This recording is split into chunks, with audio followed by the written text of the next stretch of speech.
네, 해병대원 순직 사건이 발생한 지 오늘로 1년이 됐습니다. 사망 원인에 대한 경찰 수사가 마무리된 가운데 외압 의혹에 대한 공수처 수사는 여전히 현재 진행형인데요. 이 사건 발생 이유와 그간의 수사 상황을 홍석준 기자가 되짚어봤습니다. 지난해 7월 19일 수해 실종자 수색 작전에 나섰던 해병대원 한 명이 사망하는 안타까운 사고가 발생했습니다.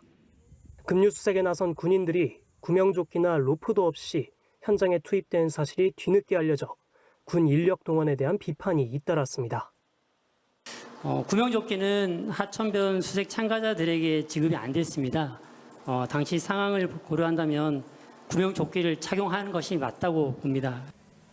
진상규명 여론이 커진 가운데 사망 원인을 찾기 위한 수사가 진행됐지만 과정은 순탄치 않았습니다.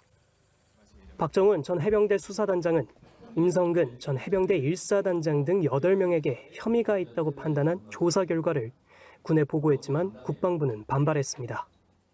이종섭 전 국방부 장관은 사건에 경찰이 이첩 보류를 지시했고 해병대 사령부는 박 전 단장에게 보직 해임 조치를 내렸습니다.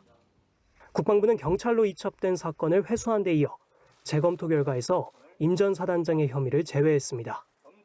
이에 박 전 단장은 수사 외압 의혹을 제기하며 국방부 관계자 등을 공수처에 고발했습니다.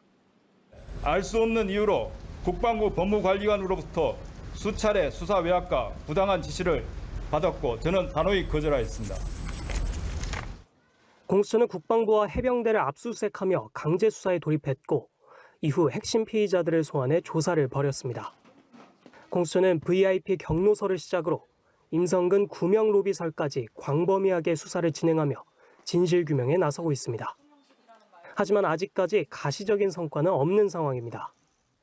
해병 사망 원인 수사를 진행해온 경찰은 임 전 사단장에 대한 불송치 처분을 포함한 수사 결과를 발표하며 사건을 일단락했습니다. 작전 통제권이 없는 1사단장의 작전 관련 지시들은 월권행위에 해당하여 형법상 직권남용죄에서의 직권남용에 해당하지 않게 됩니다.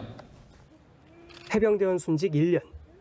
공수처가 풀리지 않은 의혹들을 어느 정도 규명해낼지 또 언제쯤 수사 결과를 내놓을지 관심이 쏠립니다. 연합뉴스TV 홍석준입니다.